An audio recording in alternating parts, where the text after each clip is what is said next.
Welcome to Session 3, Operationalizing ESG through a Cross-Functional Strategy, brought to you by our global partners at Baker Mckenzie. Leading this session is Gerald Lamb, Senior Associate Dispute Resolution at Baker Mckenzie, and Hussein Mosleh, ESG Data Management and Automation at SABIC. Now over to Gerald to start this conversation. Hi, welcome to the Asia Pacific Forum. My name is Gerald Lamb. Joining me today is Hussein Mosleh from SABIC. How are you, Hussein? Hi, Gerald. I'm doing well. How about you? It's very good to meet you.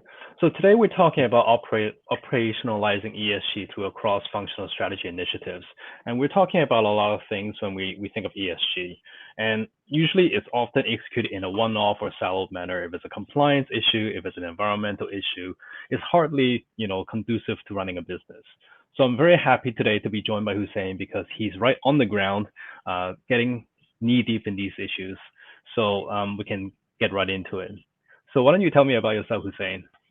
Yeah, sure. So thank you very much, first, Gerald, for actually, having me in such, a very interesting topic, by the way, to discuss. My name is Hussein Mosleh. I am leading the ESG data management and automation practice in SABIC. My responsibility actually fits into, making the non-financial, you can say, data reliable enough and also transparent to our stakeholders at the end. My also role is actually, to make sure that we smoothen the, the complex activities related to gathering the data and also governing the data related to ESG across the different functions and domains in the company. Well, I work for a company called SABIC. It's actually one of the world's largest petrochemicals manufacturers. SABIC is a global company that actually, manufacturing petrochemicals. It's actually have more than, let's say, 30,000 talented individuals across different, regions in the world. And we operate in more than, let's say, 50 countries. I'm very happy to be part of this discussion.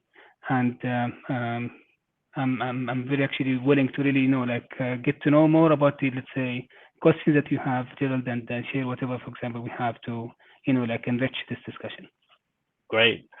So, look, ESG, let's start with the basics, right? A lot of people, when they think of ESG, they think of either the investment value driver, something you can put a dollar sign on, or actually on the flip side, how does a company or portfolio company actually, meets these standards from an ESG perspective? So one is dollar perspective, one is a values perspective. What does it mean for you when you think of ESG? That's an opening question, Gerald. So when it comes to ESG, we believe that ESG is more into being actually responsible about, for example, your business.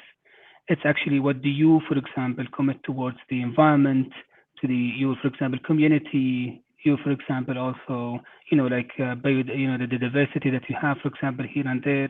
So it's much bigger than, for example, just looking into the numbers that you, for example, at the end of the year, come up with in the, for example, sales or production and so forth. ESG is actually a way of changing, for example, the practice actually that you do to generate, for example, at the end value to your stakeholders. At the end, nothing actually would come without, let's say, reflecting on you, for example, value added in terms of the financials and so forth. So if you, for example, I believe that if you actually do very well in, for example, your ESG strategy and your ESG plan, then certainly this will pay off by coming up with, better operations, better, for example, even competitive advantage in the market, and also even more sustainable, you can say, future of the company. Let's say embracing all the ESG type of ethics and, let's say, practices that actually, ESG is actually driving for. So I would say that ESG is actually better to be looked at in terms of, ethical and, let's say, more sustainable future assurance for a company. Now, that in turn certainly would, pay off into the financials of the company and the competitive advantage that actually it will actually, create for that company. That's a very interesting point when you mentioned the value add to the company, because obviously when we're talking about speaking with all the stakeholders and management, it's the first thing on their minds, right? What's this going to cost me? Is it just a feel good thing, or what is the end result here? So how do you go about selling the ESG ideals to your stakeholders? I mean, there's so many topics, right? We're talking about emissions, we're talking about electricity use, we're talking about human rights. What is it to you? How do you hammer that message home? So, when it comes to ESG, it's actually very interesting that sometimes the stakeholders themselves are really pushing for having, let's say, a better, let's say, ESG type of practices within a company. That's actually something we have maybe start seeing maybe recently. So additionally, for example, the investors and also other, let's say, stakeholders were looking into the, like the company and the performance of a company only in financial, let's say, perspective. But right now, for example, like in the can say last 10 years or so on, like the coin start actually flipping, and the stakeholders got educated more about, for example, to retain, for example, a business, to really make sure that we, for example, are going to invest or to participate in a business that actually would succeed in the future. Then we have to look into other things other than, let's say, the financials. We have to, for example, consider how, for example, this company is going to, let's say, react with the, let's say, global major challenges that actually we face as humans. How, for example, are they, for example, giving back to the environment, to these local, let's say, societies, to even to the globe? So, and this actually has shown that this actually really has an impact, positive impact for the company in the long run. It might be, for example, for some, let's say, tactical activities that would take some money and efforts to make them actually in place. But certainly in long run, this actually will pay off and will come back with a big competitive advantage for the company. That's a really interesting point. Let's unpack that a little bit for our audience. When we talk about, having the values to push forward these ESG, factors, is this a push-pull kind of factor? Is it because of investor expectations? Is it because of consumer expectations? What drives the stakeholders to say, look, we need to do this and do the right thing, rather than just look at the bottom line? Yeah, so that's a good point. So right now, when it comes to ESG, there are different. If I, for example, let's say a board member, or for example, if I'm steering, for example, a company, then certainly I would be receiving, let's say, different questions from different, let's say, stakeholders. So, for example, first of all, our investors, for example, the investors even that actually got, with the big momentum right now, like the investors, big, for example, funds and so forth, looking into what is your, for example, sustainability, for example, report, or what is, for example, your ESG, for example, commitments? What is, for example, your, let's say, stand in that, let's say, angle? So he will actually, or they will actually start getting such questions, and they will actually start be ready for example, being able to answer these, let's say, type of questions. That's one angle of it. So the investors themselves would really want to know about this more and more, start actually to be something that we feel that it's actually, being asked frequently, and they want to know more about that. That's why even, by the way, in our earning calls, we always actually talk about also our contribution towards ESG, because we know that this is actually something of interest for the investors to know and to share our, let's say, success stories in that field. Now, it comes also to the regulations. As you know, now there are, for example, right now, evolving regulations around the globe. Maybe Europe is leading the practice, but more to come. Also in China, there is some, like a set of practices and other, let's say, places around the globe.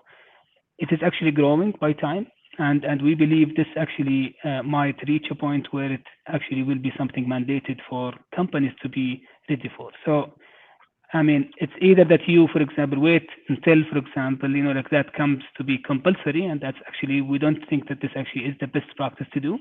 Otherwise, you will be maybe back on the game. A lot of, for example, other companies would actually be in a stage where, for example, they are ready, and also they have even passed the stage of just reporting to the stage of really showing great stories that would actually make a better competitive advantage to their people. To be honest, something also interesting, that not only the way of, let's say, regulations, or, for example, an investors, or even financial, of financing companies and so forth, even talents. Right now, for example, if you want to, like hire some talents, they start asking some questions that we didn't used to, for example, get before. So they're asking, okay, what is actually the company doing in terms of, let's say, giving back to the society? What, for example, things they're doing, for example, to, like limit the, the problem of the climate change and so forth. So these questions, it's really interesting that we get sometimes our HR team reaching out to us here in the ESG and sustainability, asking for questions like these, and they're saying that the talents right now are asking for these questions right now. So it is something very crucial, something very important. I believe the can say the different, you can say, perspective and different, let's say, aspects of the stakeholders are also considering this in a way or another. And there, for example, inquiries about, for example, how the company really performs. It's no more just financials. It's more about now even how, responsible the company is and how are they really taking these subjects into consideration. That's a really good point. All right, so let's unpack this a little bit when we're talking about operationalizing ESG. So you mentioned a bit about investors. Given the whole varied regulations out there, what are the numbers that people are benchmarking against? Let's talk about, emissions or climate related kind of numbers. What do you look at, and how do you see this, consolidating perhaps in the future? Yeah, so right now there are some frameworks that, for example, start to evolve so that at least, companies would, map their disclosures and their KPIs based on trying to, for example, make it as much as it could be, for example, as a global standard. Yes, it is, by the way, still evolving, so we expect more to come in the future. Like, for example, when it comes to, for environmental, maybe more like CDB, maybe like in ISSB for, getting formed more and more for ESG in general and so forth. There are, for example, things like in TCFD and also in the CSRD and others, for example, where, for example, they are trying to build up, some standards and frameworks that, when any company wants to report about their sustainability and their ESG figures and, numbers, they would actually, follow similar standards. Now, we also have the GRI, maybe something that's very famous. It's actually now globally, let's say, also known. It's actually the good thing about GRI, maybe it's more comprehensive than maybe a lot of others available. So it also gives you a standard that, for example, when you want to talk about social, for example, what, let's say, points you want to talk about so that you can build a story around the subject. But for me, to be honest, I believe at the end, you need to come up with the report that would really answer the questions and shows the good story about your company, that the good work that you're really doing towards, for example, the society, towards the environment, towards, for example, how are you really retaining and making sure that you are building the proper practices that actually would, achieve the expected governance perspective at your side. So right now, there is nothing yet actually to be, everybody is following. There are, for example, things that are, common between the different companies, like, as I said, GRI and other, frameworks. But ultimately, your sustainability report, your ESG, for example, report should actually show the, you can say, the comprehensiveness of how are you tackling these, let's say, different subjects of the environment, social, and governance perspective. That's very good. Just a data point. I'm based in Hong Kong, obviously, and recently in June, the ISSB, they published their final sustainability standards, and the Hong Kong Stock Exchange, the regulator for listed companies, they announced that they would adopt the ISSB standards initially in January next year, but they've moved it to January 2025 because they're waiting for the ISSB adoption guide.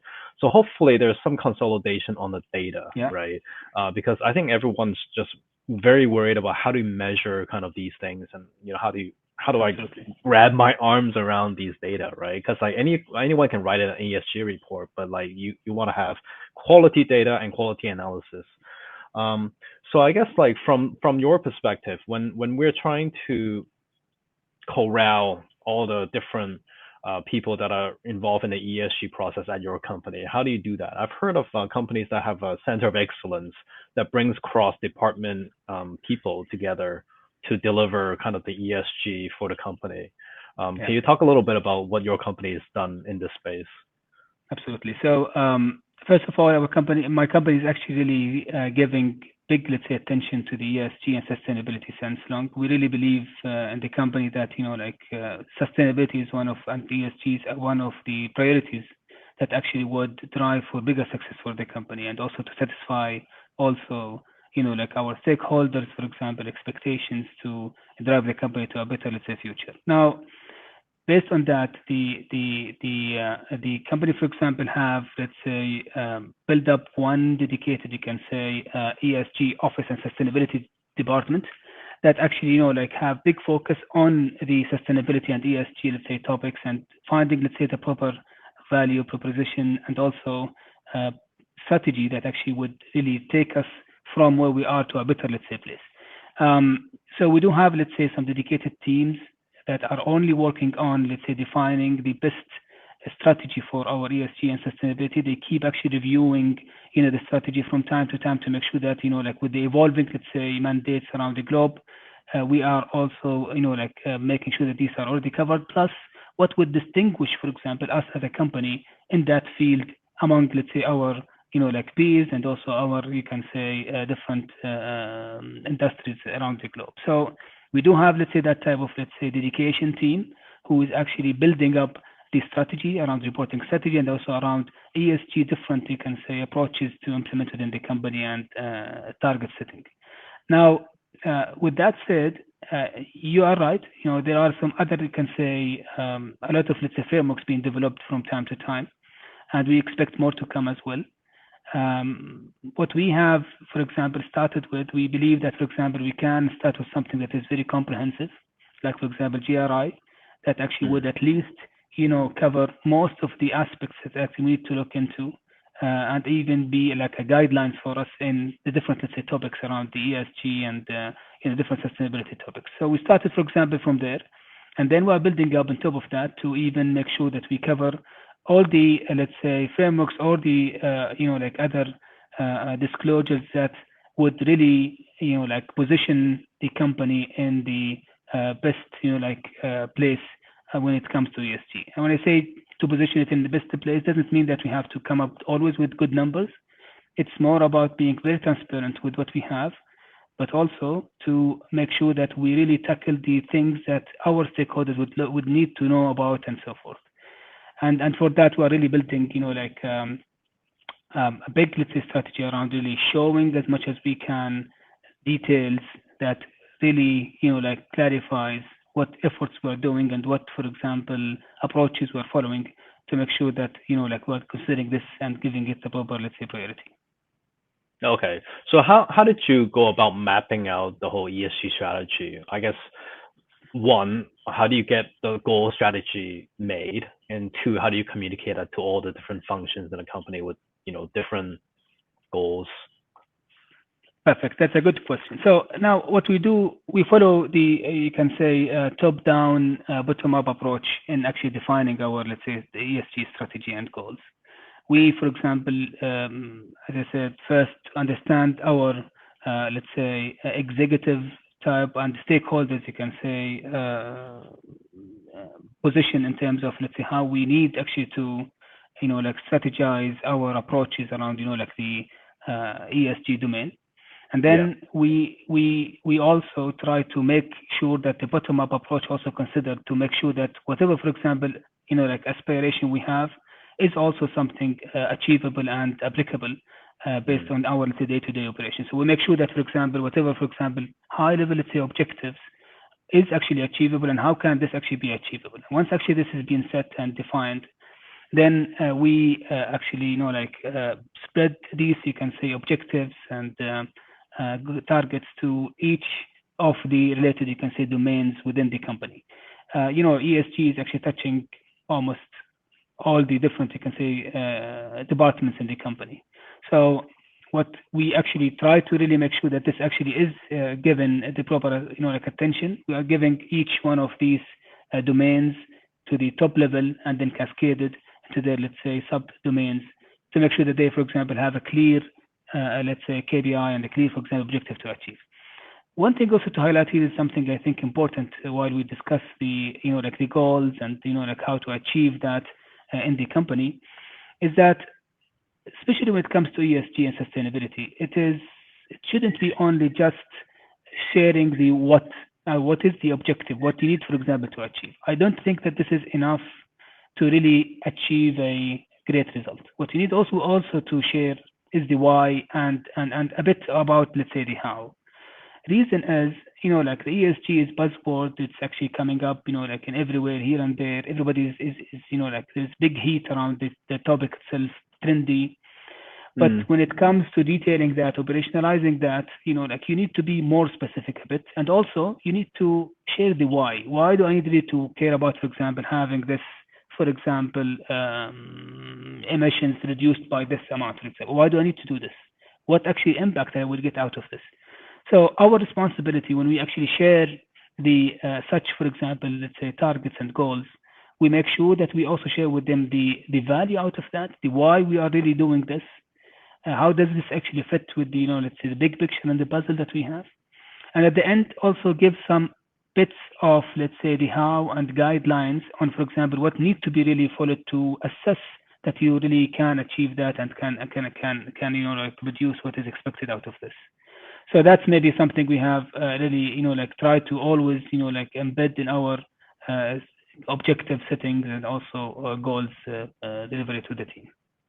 Okay, that's a good point. So have you encountered any objections or roadblocks when you're trying to get everyone aligned on the objectives, and how did you resolve that?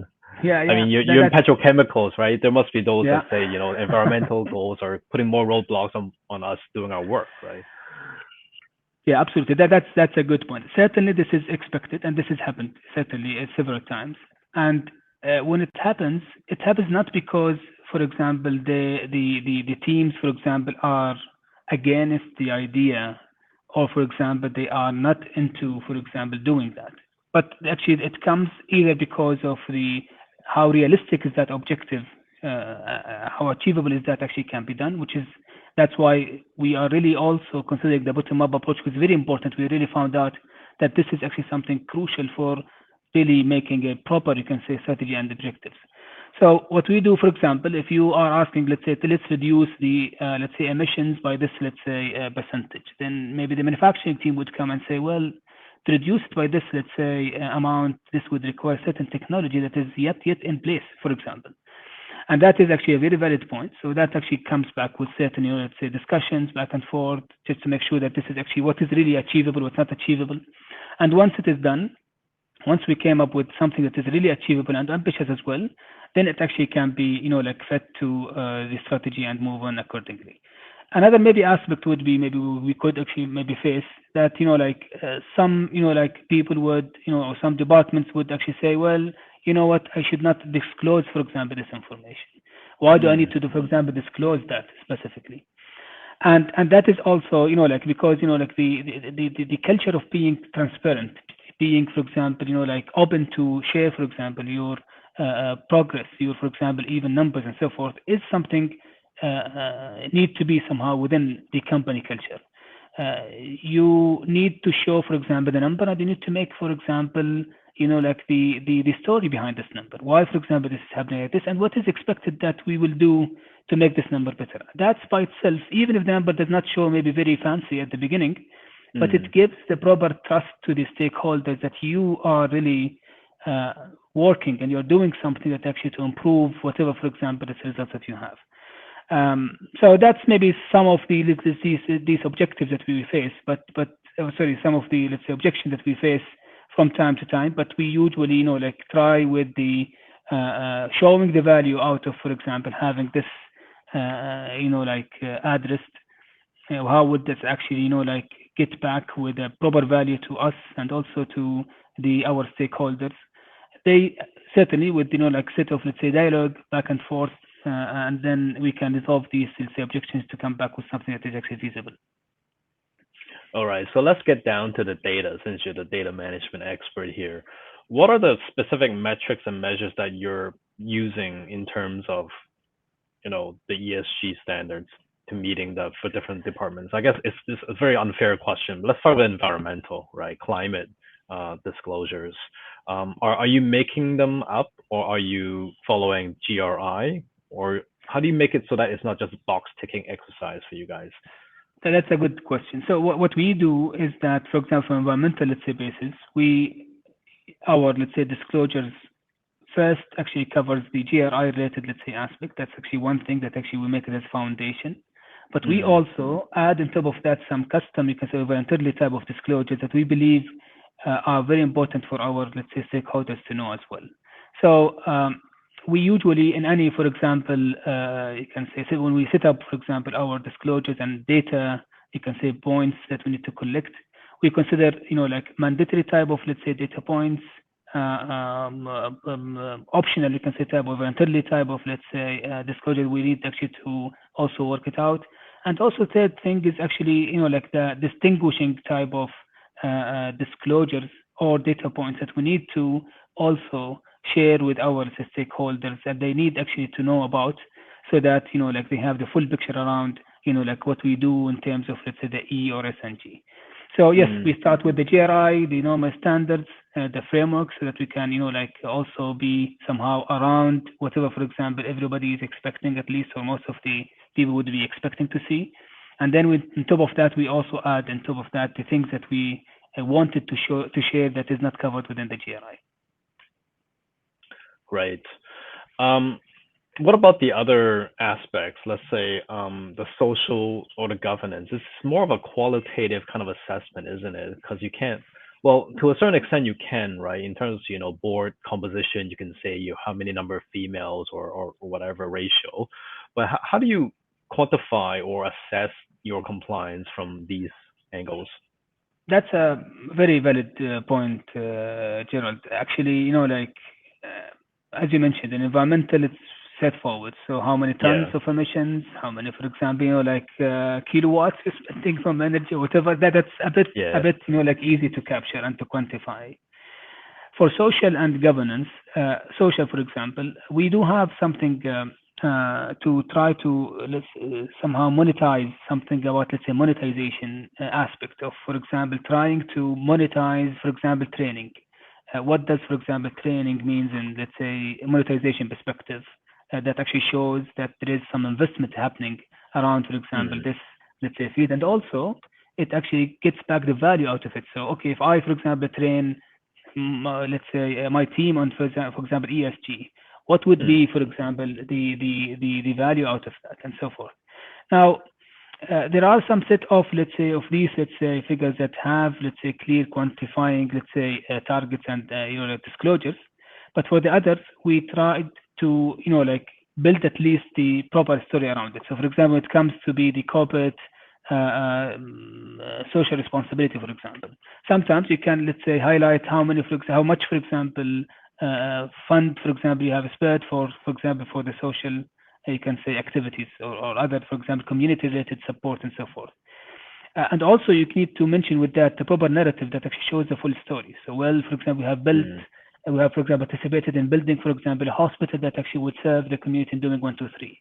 Or, for example, we have also done this and that because we found, that this, let's say, area in the country or in the society actually is actually expecting to get more, let's say, educated about and so forth. So we do try to really, quantify what is possible to quantify. And also at the same time, we put the proper narratives that actually would give the full story so that whoever actually hears this can understand the full picture of what we do in that, let's say, field. Great. Let's pivot a little bit now. I was wondering whether you had any experience in looking at ESG from a more local Saudi perspective, and whether you saw whether you saw ESG as a more universal kind of values and norms, or whether you see some local differences that you have to take into account in implementing ESG. So, well, first of all, me being in, let's say, in a global company, we really touch base on ESG, from the, globe perspective. So whatever, for example, ESG or regulations, or for example, even, activities around, for example, the ESGs, movement around ESG here or there in the global, let's say, scale, we are, like up to it. We are really expecting that we really do the proper, let's say, reaction around that. Now, usually, I think one of the issues or one of the, let's say, challenges I think we can maybe improve with time and will get evolved with the time is actually the definitions for some of these, you can say, buzzwords inside the ESG. So, for example, like CRI, for example, gives you, like the framework of and disclosures, for example, listing, but and some explanation about, for example, each one of them, but not to the level of, for example, what is exactly this specifically means and what is that, for example, means. This actually gives a bit, let's say, flexibility to, for example, define it based on the culture, for example, that you are in. And also, it would actually, like make it a bit more,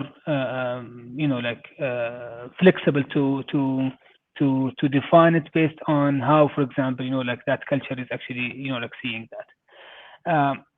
I believe with time, as time, for example, progresses, things will get more, let's say, clarified. Here, for example, in KSA, in Saudi Arabia, for example, there are, for example, big efforts here in the government and so on to develop certain, you can say, guidelines and standards related to sustainability and ESG.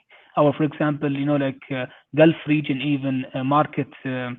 Like the exchange market companies and so the CMAs already have, like shared certain ESG guidelines for the companies that are, like part of their, like listing companies, so that they follow and so forth. And these, for example, in these, you can say guidelines, they mainly are based on GRI. They're trying always to, like be as close as they are, for example, from the global, let's say, market, so that we can talk same language. But certainly, if there is anything that is a bit, like not, like fit within the, let's say, certain domain here or there, it would be, like put in a way that actually would match, like the culture and also the practice we follow. So, do you see, a shift in how the business has conducted its business after implementing your ESG strategy? Have you thought more about pivoting towards renewable energy investments or dealing with different countries and counterparties, or has that informed the management decisions at all? Absolutely. We really find that this is a really transformational, let's say, move. Well, like sustainability in by itself is already, like part of the culture, I think, of most of the companies, especially the big ones. But, like the moment that you give it, let's say, more attention, I believe the more the competitive advantage that actually you will get. We know, for example, cases where, for example, customers came to us. We have, for example, a program here called True Circle, where actually we really develop, let's say, products that actually, like can be fully circular and so on. So, for example, we have reached by several, for example, customers who is asking us to, like get them such product that is True Circle, let's say, product, like and like doubling the amounts in very, let's say, short time because of that. Although it could be with Premier and so forth, but even though, because they consider, for example, sustainability as a real, like driver for their success, they are able to, like observe any, let's say, premiers here or there to support the technology and also to, like get such green type of products and so on. So from our perspective, that all actually give also pressure and also give even, like support to any initiative that actually goes to even convince that, see, now after going with more, let's say, sustainable practices, you certainly would need to, like get out of that bigger, like competitive advantage and also better, let's say, business deals and so forth. So yes, we have seen that. We really consider that this actually would even grow. We expect that, like the customers would continue really looking for such solutions. And that's why in our, let's say, perspective, we take this seriously and consider, like being as much as we can, providing as green as possible, let's say, products to the customers that we have. That's a very good point. So to recap, we've heard you explain to us how it all starts from the top, right? When I talk to my clients, I always say you have to have the tone from the top. It's not just a checkbox exercise. It's only with the management buy-in from everybody in a real, genuine way that you actually get the changes percolate through your whole company, right? So we talked about managing buy-in, and then we talked about the center of excellence, getting the key decision makers and different departments in so that they all have a say in understanding how to implement the ESG strategy. And then we talked about the GRI standards and other global standards that you use to, judge, to assess how you're doing as a company, right? How are these done, right? So how do you? It sounds all very good from your company's perspective, but how do you ensure that your supply chain and counterparties are all aligned in terms of the ESG standards that you've set for yourself? That's a very important point. Well, we do have, let's say, part of our practices within our, let's say, procurement and also within our supply chain perspective. We do have set of, you can say, type of compliance, let's say, rules and so on that we make sure that whenever, for example, there's any type of, you can say, a deal that actually to do with the vendor and so forth or supplier, that they actually follow and, for example, fill in certain questionnaires and so forth to make sure that they are, and we validate, for example, that to assure that, for example, this company that we will deal with is actually, doing well in their ESG, you can say, type of different aspects. Well, we certainly would always look into the, the companies that actually would perform better in their, for example, ESG and sustainability targets. That also will help us, give our customers and also our stakeholders better, you can say, sustainability and ESG results. This will help us also in our, let's say, scope 3 and other, let's say, aspects we look into. But yeah, that is part of our, you can say, process. So whenever, for example, there is in our procurement, we also part of the TFS together for sustainability, which is also, actually take care of certain aspects related to improving such supply chain, sustainability practices within the company. So yes, that is something of interest, and this is something that we really make sure or try as much as we can to really drive for such sustainable practices, even within our supply chain vendors and suppliers. Yeah, I mean, I've seen so many examples where when I'm helping clients do compliance diligence on third parties, that they find some things that are not in line with their values, and they let it go, because regardless of the potential value of the relationship, it's not something that reputationally or from your company's operational perspective, legally, that's the right thing to do. Have you ever had an experience where you've had to terminate fruitful relationships with third parties because of ESG issues? Or misalignment, perhaps? I don't have an example in mind, to be honest, about, let's say, such cases. Nothing actually in mind, but certainly we do really favor very much actually making sure that everything is actually following the practice that we have for the supply chain, let's say, ESG and sustainability, let's say, things. So I'm not pretty sure if there is any case that we, for example, did, let's say, cut off because of such things. Not aware of that, to be honest. But certainly there will be some cases where, for example, we did not maybe make, let's say, that type of deal because they did not, let's say, satisfy the compliance, for example, aspects that we are asking them for. Now, if they get changed afterwards or something, I'm not really, to be honest, aware of such cases happen. Maybe it happens, but I'm not aware of. But I don't have, let's say, something in mind about that. Yeah, I understand Saudi Arabia is relatively clean in terms of government interactions. I was working with a client, and they're saying everything that a lot of government licenses is online. There's no facilitation payments. You just can't do it, right? But unfortunately, for some of our clients that operate all across Asia, there are like dozens of different jurisdictions with different standards, right? So it's more important to be aware of who you're dealing with and how you ensure standards are done. I mean, so it sounds great that what you're doing here at SABIC. So how do you communicate this to your company or to the public at large? How often do you do it, and how do you do it? Now that's very crucial. I think the communication for ESG specifically topics is actually crucial for success, because everybody would talk about ESG everywhere. For example, you go, maybe you will hear something here or there, but if you don't, for example, properly share the messages with your stakeholders and employees, you would certainly be struggling to reach, for example, a successful, let's say, journey. So from our perspective, we do have that in different layers. So we update, for example, our XCOM every 2 months. We do have, let's say, a dedicated session just for ESG and sustainability updates just making sure that they are up to the new changes, what happens, and everything. If there's any direction to be taken, to be also aware of. That is something very frequently happening. That is not restricted to these, let's say, meetings. We also reach out whenever there is anything that we believe need to be raised their attention, very soon. That's from the top level. And then also we do have, different aspects to reach out to different domains. So we have, this is something called the practitioners group. The practitioners group is actually, a champion, you can say, from each domain in the, let's say, company. So IT, for example, they have one champion, let's say, for ESG, the procurement, the same, and so forth.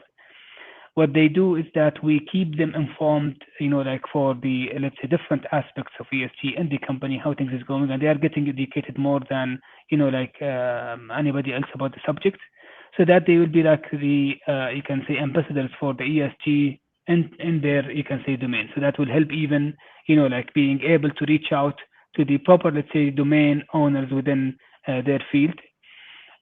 We also have sometimes we do some town halls that actually happens in yearly basis that actually would gather a lot of the let's say certain level of, let's say, managerial level, for example, for the different companies domains.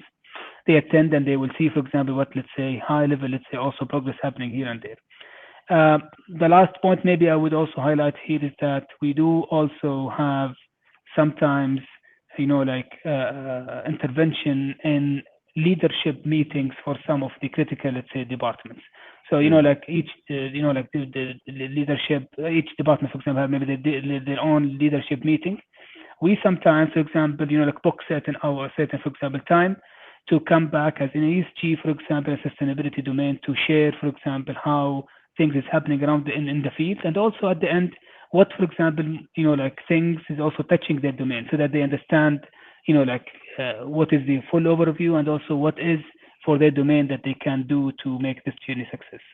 So that's actually what we do. We really give that very much attention, because we believe, if you want to really drive this to a success, you have to make everybody, let's say, involved.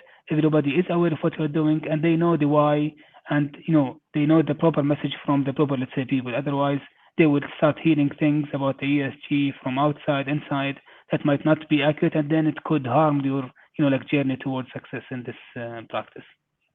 Yeah. How do you deal with greenwashing risk then? You don't want to say something too broad and that get you into trouble, right? Is that something that yeah? Yeah, that's crucial, let's say, subject. We here in the company very careful about, for example, whatever, for example, we publish. So, for example, whenever there is, for example, our sustainability report or our for example, supplements that we actually, publish publicly, announce and so forth, it actually goes through a very, detailed type of process to assure, for example, everything is actually as it is, happening in the company.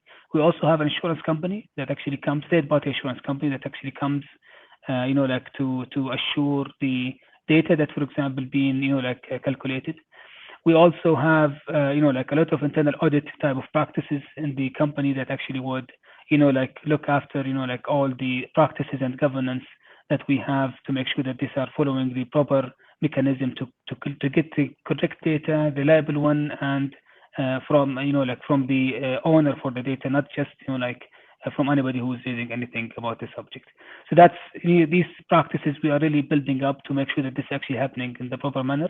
The last point is to highlight here, maybe touches base, and also my core work as well, is that we are really building a data warehouse for ESG, so that it will be the single truth of data, for when talking about sustainability and ESG. We believe this is very crucial, important, because the data that is coming from ESG, it's spread, it is actually around the different, you can say, systems, different stakeholders actually managing each one of them. So that would be, would cause, some type of, wrong information to be shared here or there. But if we have everything somehow within one data lake or one data warehouse, it will help us really making sure that whatever, for example, data you want to, share about ESG is coming from a very solid place that get proper governance models, and also the proper, you can say, quality checks and so forth to assure that it's right enough to be shared publicly. You make a good point. You don't want garbage in, garbage out, right? You want consistent, validated data so that you're making the right decisions at the right time. How are you exploring the use of AI? I know it's a hot topic now, and everyone's trying to see what they can do or cannot do. Any thoughts for that?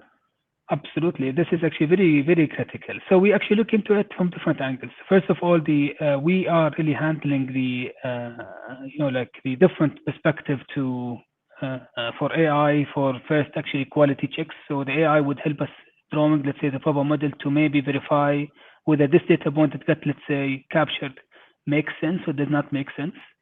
Makes sense or doesn't make sense based on, for example, you can see the historical data, some type of modeling around, let's say, how this actually would expect it to be grown and so on. So if it comes to be something, like does not have any sense, it could even, like highlight alert or something. There's a problem here. You need to check to verify whether this actually makes sense or not.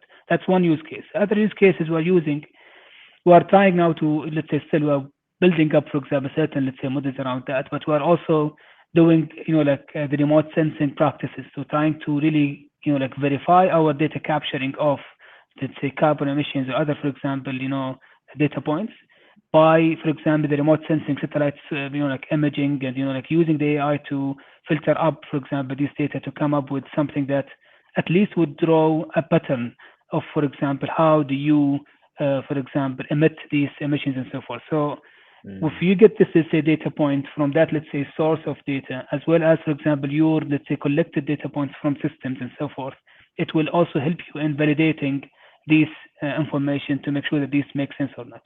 AI, for example, for us in sustainability even fits in more than these cases. We have it, for example, for predictive maintenance that actually would, if succeeded, actually prevent, more emissions to happen, or even, will reduce the energy consumption that could happen if there is any unplanned shutdown or something because of that, and much more. We even use now the generative AI in actually set of use cases to, be able to retrieve the proper, you can say, narratives that actually is built on top of facts that is available in our, let's say, data warehouse that I just highlighted, so that it can even help in actually shaping the message with the proper, you can say, narratives using the exact, let's say, fact data that we are collecting from these systems.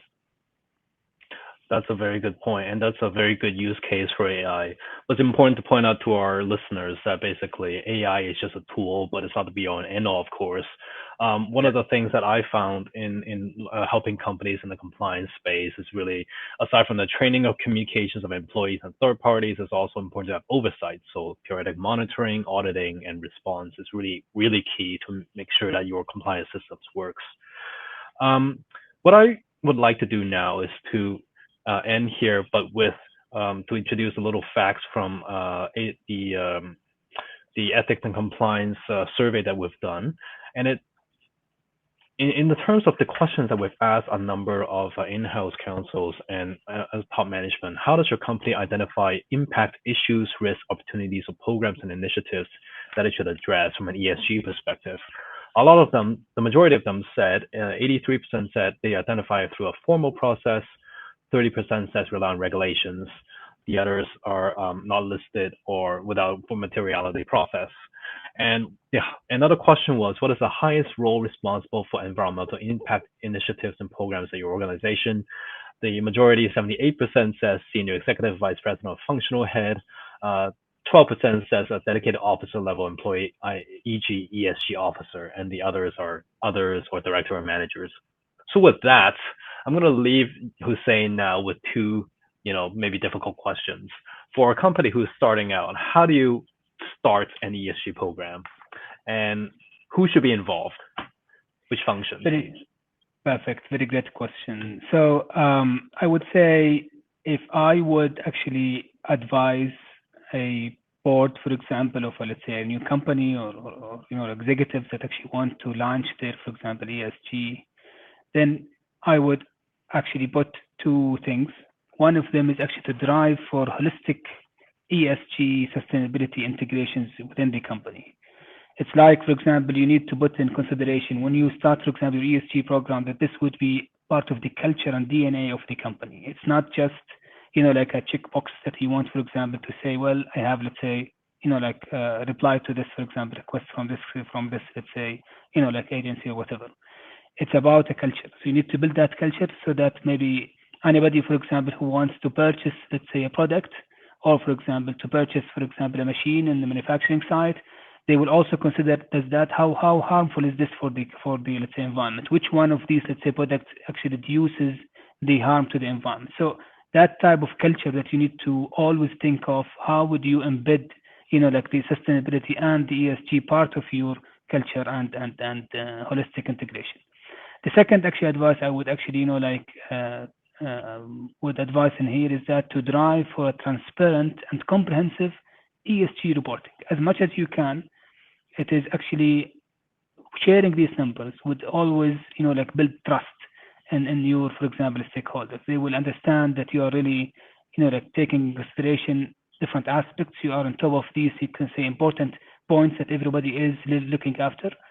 Being, you know, transparent and also comprehensive in your, let's say, sharing these stories would also give you a chance to improve in future. So you'll have a plan for each one of them because you are reporting on them. So I believe if you, for example, set these, you can say, two perspective in your, you know, like initial plan for ESG, you would then certainly, you know, like be in the right, let's say, track to start kicking off, you know, like a strategical, let's say, movement inside the company of how to operationalize this, let's say, perspective of ESG in the company. Great. So thank you for so much for the discussion today, Hussein. Whatever ESG is going to be called, sustainable investment, impact investment, it looks like it's going to be here to stay, and there's an opportunity for all of us to do better at our companies. So with that, I'll thank you everyone for joining today, and I'll back to you, Artie. Thank you.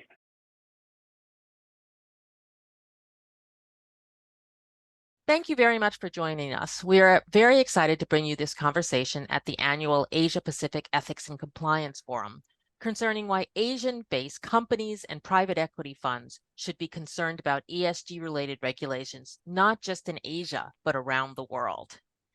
My name is Marcia Ellis, and I'm the Global Chair of Private Equity at MoFo. Stacy? I'm Stacy Sprinkle. I am our co-chair of our ESG practice, and I lead our global ethics and compliance practice at MoFo. I'm particularly happy to have Stacy join me this morning because Stacy has done a lot of work considering how companies have to be prepared for all the oncoming regulations from various that are coming on board from the EU, from California, where Stacy actually sits, and from other places. Stacy, for our clients sitting in Asia, why should they be focused on the evolving regulatory landscapes outside of Asia related to supply chain diligence? Marcia, it's a great question. And here's what I would say. First of all, do not assume that you are not covered by any of this legislation. So we're showing a particular map that sort of sets forth the current ESG regulatory landscape, not because we're going to dig into detail on any of these particular pieces of legislation, but to really show, you know, this slide would have looked very different and almost empty a few years ago. And now there's just been a rapid proliferation of regulations that apply to companies that operate or have business in different jurisdictions. So the very, very first place to start is to understand, you know, where are you operating? Even if you're based in Asia, do you have operations in other jurisdictions? You're doing business in other jurisdictions that have relevant legislation, and make sure that in fact you don't hit the triggers to be covered by those regulations. So that's fundamental. We can take the slides down and I'll give you the other reason.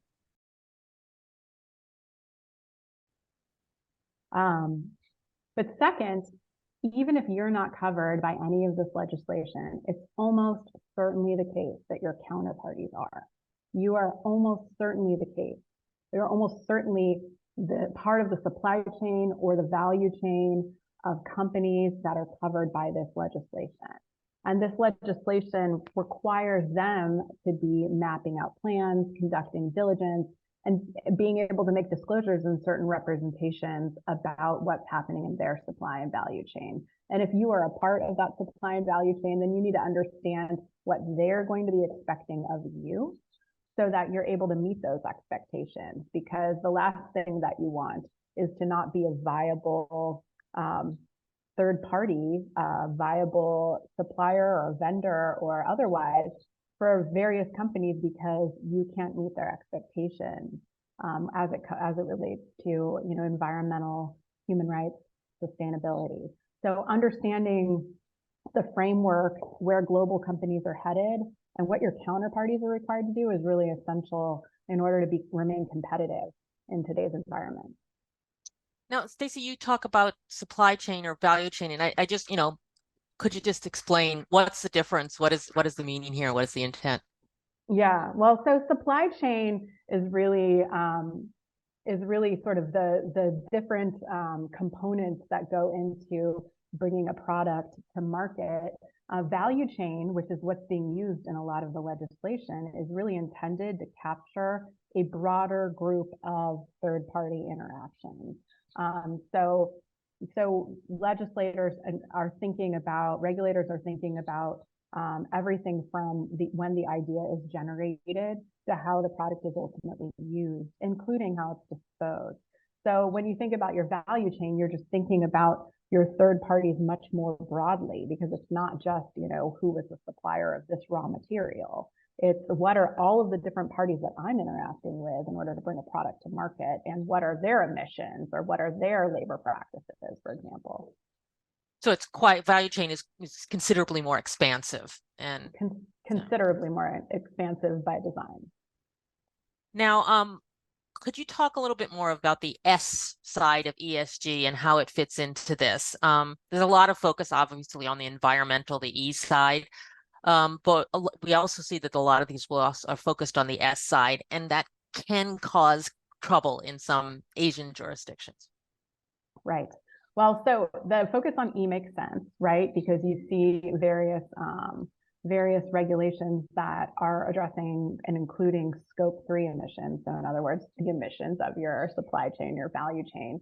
And so there's a lot of focus on the E right now, and that does make a lot of sense for that reason. But these same regulations, in many cases, are focused on sustainability broadly. And sustainability is not just about environmental impact, it's also about the human rights impact of your products and services. And so there's a lot of focus in various emerging legislative regimes on human rights and on the things that you're doing to ensure that fair labor practices are employed by your suppliers and the other third parties that you're working with, and in your own operations.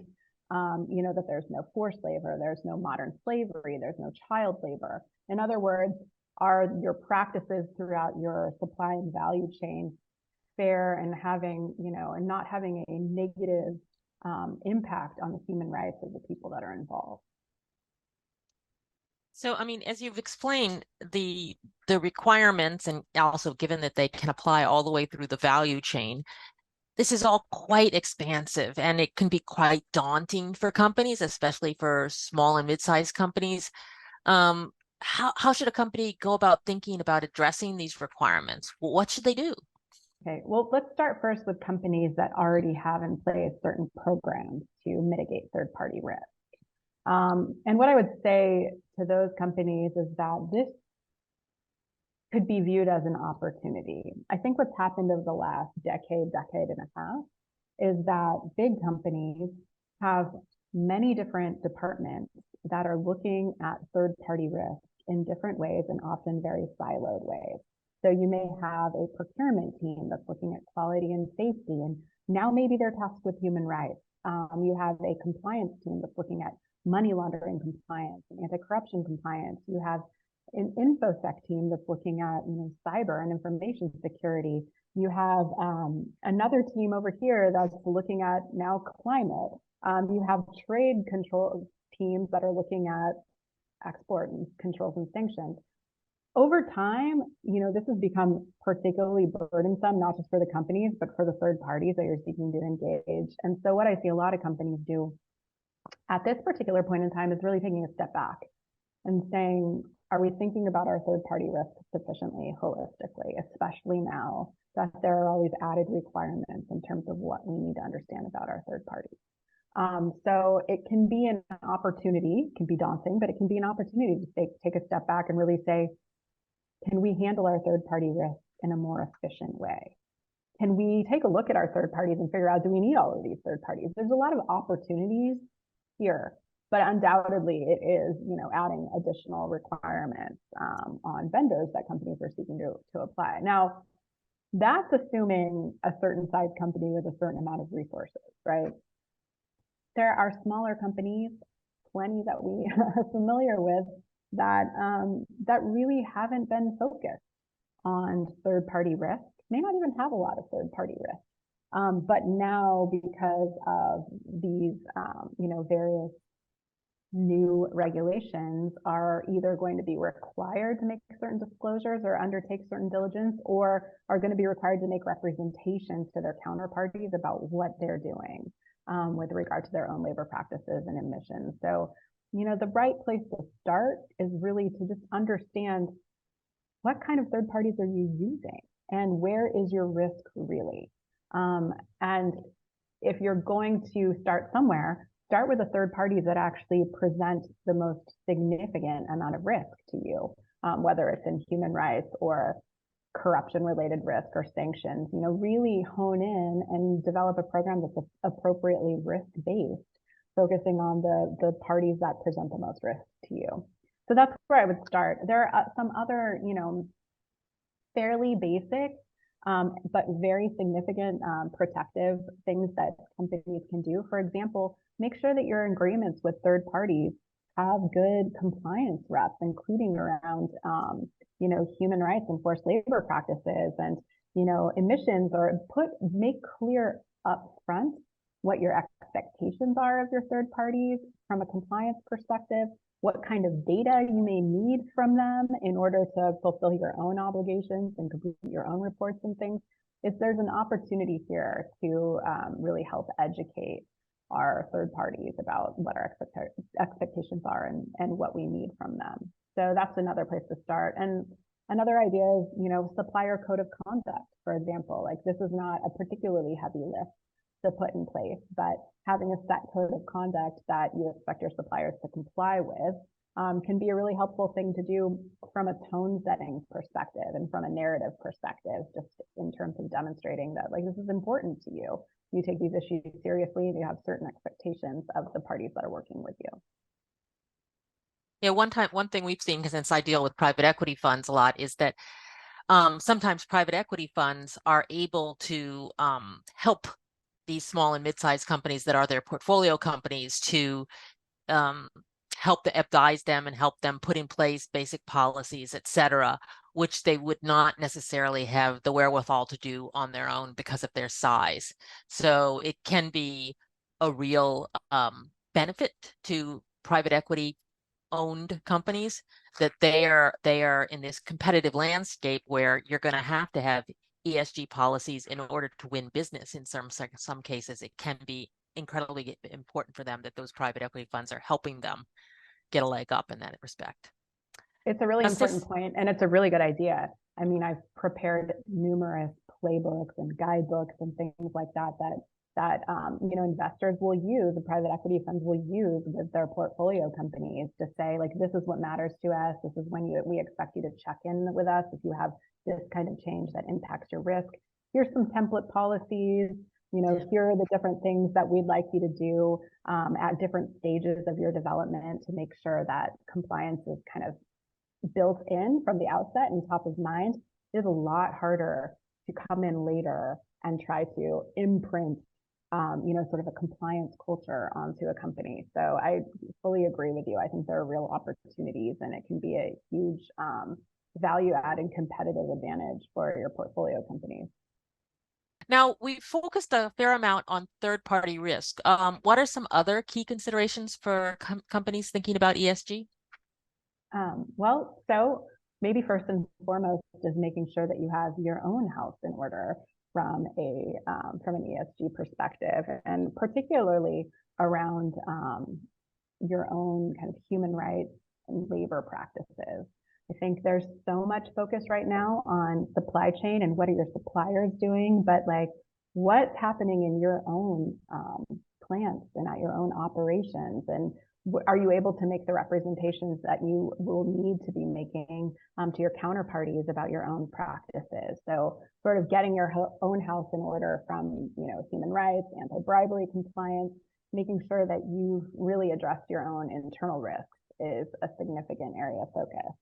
Another one, as we were just mentioning, but if you're investing in companies or acquiring companies, ESG should be a key consideration in diligence and strategy in general. I mean, if you think about it this way, the ESG profile, if you will, like the human rights practices, the emissions of a company that you're either investing in or acquiring, can materially impact your ability to meet your own obligations or to meet the different commitments that you've made publicly. So understanding where you're, investing your money or what you're acquiring and where they are from an ESG perspective is really important, because it could either help or hinder you in meeting your own goals and commitments. And certainly knowing if you're purchasing or investing in something that's particularly risky is helpful to know at the outset. And third, I would just say, to that end, it's really not just about legal compliance. I think if you're really thinking about ESG only as a matter of strict legal compliance, you're missing the opportunity.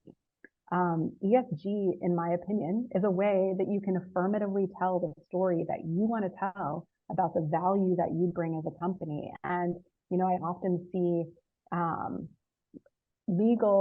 members of legal teams getting sort of cabined as being so narrowly focused on strict legal compliance. Like, what does the law say and what is it requiring us to do? Legal teams, compliance teams add so much value when it comes to being involved in those strategic discussions about how can we see what's coming, not just from the regulators, but in terms of what our investors expect, in terms of what our employees expect, in terms of what our counterparties expect, and our customers. And how can we leverage the good things that we're already doing or the impact that we want to have to tell an affirmative story that will, hopefully drive value and mitigate risk. So those are some thoughts that I have on where companies can be focused here. And I think that one thing that we really need to focus on is that driving value aspect, because in this year, in our survey of 100 Asia headquartered PE funds, we found in the 2023 survey compared to the 2022 survey, there was more reluctance to roll out new ESG policies or to put more spending, more expense on ESG. And certainly there's a lot of reasons behind that. I think one of them is just the uncertain economy, especially in Asia. So that nobody wants to add additional expenses without a clear understanding of what the return is, the economic return is. And I think certainly with a lot of companies, that's got to be the emphasis. What is going to be the economic return for implementing ESG policies? People aren't just going to say, oh, it's for the environment or, everything. Yes. Yeah. So how do you respond to PE funds and companies who are thinking of this as just a cost center? Yeah, well, I mean, from a PE fund perspective, I know that there's a lot of focus on exit and being able to exit. And in my view, having strong ESG program protocols, policies, call it what you will, is going to really drive value in your portfolio companies. And if your portfolio companies are unable to compete meaningfully for business with big global companies that have regulatory requirements and significant expectations in this area, because they haven't been focused on making sure that they have their own house in order from a labor issues, labor rights, human rights, climate emissions perspective, they're not going to be as competitive, and that has a negative impact, obviously, on the value and the growth of those companies. So I do think it's directly linked. Like, this, in my opinion, is not about, oh, it's nice to have a policy that you put on your website and tell everybody that you're wonderful because you care about the climate and you care about people. Yes, there's that, but this is really about impact and value. Like this is about how you're driving value at your company because you are able to meet stakeholder expectations, your counterparties' demands, your customers' demands, your employees' demands around business practices that are either sustainable or not sustainable, that are either, you know, hurting or helping people from a human rights perspective. So that's one thing I would say. So I just think that near term and certainly much more significantly longer term, companies that aren't paying attention to ESG, even smaller ones, are not going to be as competitive. They're just not going to be able to compete if they can't make the representations that they need to make about their compliance to their counterparty. And if you were talking to a smaller company that's at the very beginning of their ESG journey, they have almost nothing, what would you think is the first step they should take? So what I would do first is undertake some kind of a materiality or risk assessment as it relates to ESG. There's a lot of shortcuts to do this. SASB has industry-specific ESG factors, and so you can find the ESG factors. There's like 240, I think, total, but they've divided it up into over 70 different industries and really highlighted the industry factors that are most relevant in a given industry. And it won't be perfect for you, and you may be straddling a couple of different industries, but grab those and start to ask yourself, like, what are the environmental issues, the social issues, and the governance issues that are most likely going to be most material to us, that are most likely going to impact our ability to meet our own financial goals and performance, that are, you know, most likely to cause significant either you know, legal or reputational risk to us, and focus there. And you know, once you have a sense of what those risks are, then you can take things slow. You know, and it may be that there are certain kind of points through the development of a small company where your risk profile is going to meaningfully change, and just be aware of where those points are and when they're coming. Try to be proactive about it rather than, you know, completely reactive to what's happening. Because the truth is that if you build sustainability goals around environment, goals around treating your workforce well, goals around being thoughtful about who your third parties and your value chain and supply chain are, if you build those things in early, you're doing a lot less fixing down the road, and you're setting yourself up to have a narrative that is really compelling. And that will really drive, you know, customer interest and value. So I think thinking about it from that perspective, not being overwhelmed by, you know, the sort of craziness and the rapid proliferation of regulations in this space, and really focusing on where your risk is the way to start. Thanks very much, Stacy. And we've got a slide up there about our Asia Funds ESG report from 2023. We did a survey of 100 different Asia headquartered funds. These are mainstream funds. These are not ESG focused funds, but most of them are taking significant steps to developing their own ESG policies and requiring their portfolio companies to follow ESG policies. So there's the QR code there. You can scan it and take a look at our whole survey. I think you'll find it interesting. Thanks again, Stacy. It's been great talking to you. Likewise. Thank you, Marcia.